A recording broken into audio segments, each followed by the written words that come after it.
우리가 이 디도서에 특별히 이 그레데 또는 지금의 크레타 섬인데 이 섬에 대해서 사회적 문화적 배경을 조금 이해를 해야 됩니다. 먼저 크레타 섬이라고 하는 그레데 섬은 서울 면적의 14배입니다. 그냥 생각하기에도 자그마한 섬이 아니라 서울의 14배의 면적을 가진 굉장히 큰 섬처럼 보이지만 섬이 아닌, 막상 그곳에 도착해서 돌아보면 섬처럼 느껴지지 않는, 더군다나 도시가 1000개였다고 합니다.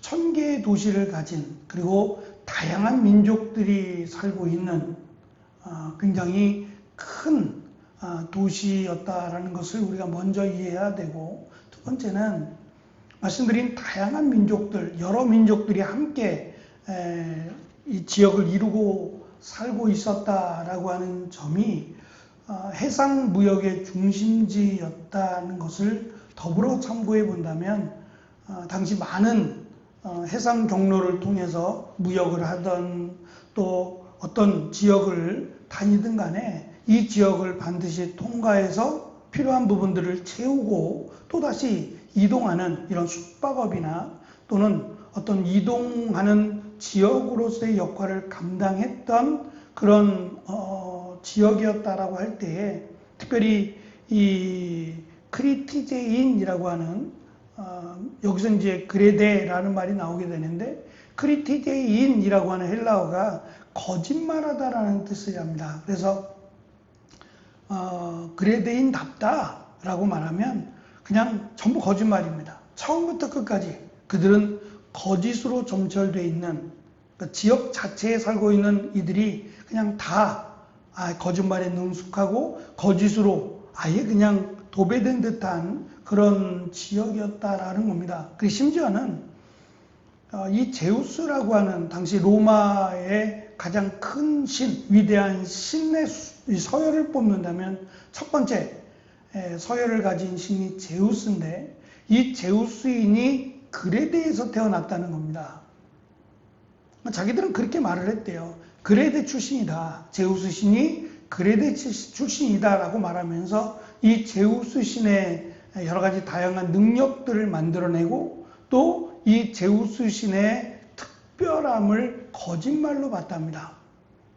그러니까 우리는 제우스 신의 영향을 받았어. 제우스 신의 후손답게, 그의 자녀들답게 우리는 거짓말이라고 하는 것이 부끄러움이 아니라 이것이 마치 대단한 자랑거리인 것처럼, 그래서 아침에 눈을 뜨고 저녁에 눈을 감고 잘 때까지 이 수없이 하는 말들이 거짓말이었답니다. 마치 누가 더 거짓말을 잘하느냐, 마치 경쟁하듯이 이런 대표적인 특징이라고 한다면 거짓이라고 하는 것이 대표적인 특징이라고 할 수 있는데, 오늘 말씀에 의하면 바울 일행이, 바울과 함께 했던 선교팀들이 이 그레데라고 하는 지역에서 머물고 사역을 했던 것으로 보입니다.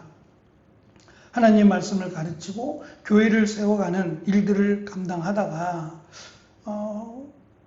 사도신경의 내용에 의하면 하나님의 보내심을 받은 거죠. 바울과 다른 일행들은 하나님의 보내심을 받고 이동을 하게 되었다라고 보고, 바울은 이곳에 디도를 남겨두었다는 겁니다. 이유는 자신들이 미처 못다한 일들을 디도에게 하게끔 맡겨두고 다른 일행들은 이곳을 떠났다라고 오늘 말씀에 가르쳐주고 있습니다.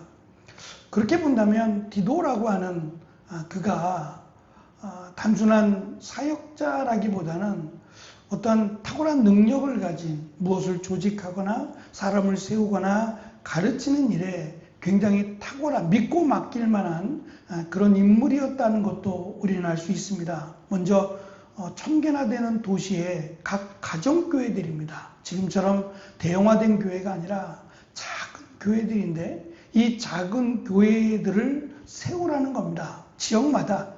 각 지역마다 교회들을 세우고 특별히 장로들을 세우라고 말합니다.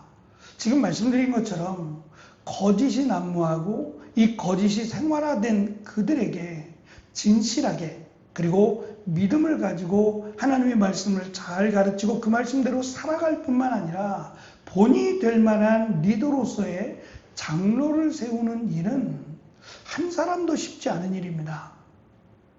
한 사람의 일꾼을 세우는 일이 뚝딱하고 세워지는 일이 아니라 굉장히 오랜 시간에 걸쳐서 이루어지는 굉장히 조심스럽고 신중한, 그래서 우리가 앞에서 살펴본 디모데 전후서에서 디모데에게 강조한 내용도 일꾼을 세우라는 것인데, 함부로 세우지 마라. 철저히 살펴보고 검증하고 그가 가정에서부터 정말 거짓이 없는 진실한, 그리고 말씀대로 순종하는 그런 믿음의 사람인지를 철저하게 검증하고 일꾼을 세우라 그랬습니다. 그렇다면 디도에게도 역시 마찬가지로 그러한 기준이 적용되었을 것이 분명한데, 그것을 한 교회가 아니라 각 도시마다 교회들을 세우고 그 도시에 장로들을 세우라, 마을마다 장로들을 세우라고 하는 이 권면은 그냥 네 알겠습니다라고 대답할 만한 그런 단순한 권면은 아니었겠다라는 생각을 가져봅니다. 특별히 바울은 두 가지의 권면을 오늘 말씀 가운데 하고 있는데, 말씀드린 첫째는 장로를 신중하게 해서 세우라는 것이고, 두 번째는 이미 거짓 교사들, 그리고 이들은 이미 거짓으로 정철되어 있어요. 하나님 말씀도 받아들이는 듯해요. 그러나 전혀 하나님의 말씀과 무관한, 그리고 말씀을 새겨듣지 않는, 그리고 거짓된 말씀이라고 할 수 없는 이 거짓된 성경 지식들이 들어와 있어서요. 그것을 바르게 잡고 하나님의 말씀을 다시 제대로 가르치라고 하는 두 가지의 아주 중요한 사역을 디도에게 맡기고 있습니다. 제가 잠깐 있었던 남아공에도 선교사님들이 많습니다. 이 아프리카 지역 가운데 가장 잘 사는 지역입니다. 우리가 생각하는 타잔이나 짐승들이 오가는 막 길거리에서 짐승들을 보는 그런 것이 아니라 이미 영국의 지배를 받아왔던 영국화된 그런 도시들로 이루어진, 저희도 가서 깜짝 놀란 세계적인 명차들을 다 볼 수 있는 그런 곳이었습니다. 물론 생활 수준이 격차가 굉장히 심해서 잘 사는 사람들은 엄청나게 부자들도 있지만, 대부분의 많은 가난한 사람들은 밖에 나가서 길에서 구걸하는, 깡통을 들고 돈을 달라고 하는 참 이해하기 어려운 도시 가운데 하나였습니다. 나라 가운데 하나인데, 그곳에서 선교하는 선교사님들이 대부분 이런 말을 합니다. 영국의 지배를 받아왔고, 그렇다면 기독교화된 것이 맞습니다. 전혀 거부감도 없고 복음을 전하는데 전혀 거리낌이 없는, 정말 복음을 전하기 쉬운, 좋은 그런 나라인 것처럼 보여진다는 겁니다. 복음을 전하면 그렇구나, 그렇습니다, 맞습니다 라고 굉장히 긍정적인 그런 모습을 보여줘서 여기는 정말 굳이 이렇게까지 선교사님들이 복음을 전해야 될까라고 의아해 할 만한, 전혀 거부감이 없는 그런 나라라고 하는 점에서 놀라고, 두 번째는 그들의 이면에, 앞에서는 정말 믿는 것처럼 복음을 받아들이는 것처럼 그렇게 하고 뒤에 가면 언제 그랬냐 싶게 전혀 복음과 무관한 그런 삶을 살고 있다는 점에서 또다시 놀란답니다. 그렇다면 오늘 우리가 앞에서 디모데 전후서나 또 디도서에서 사도 바울이 강조하고 있는 것처럼 제일 중요한 것은 건물을 세우는 게 아닙니다.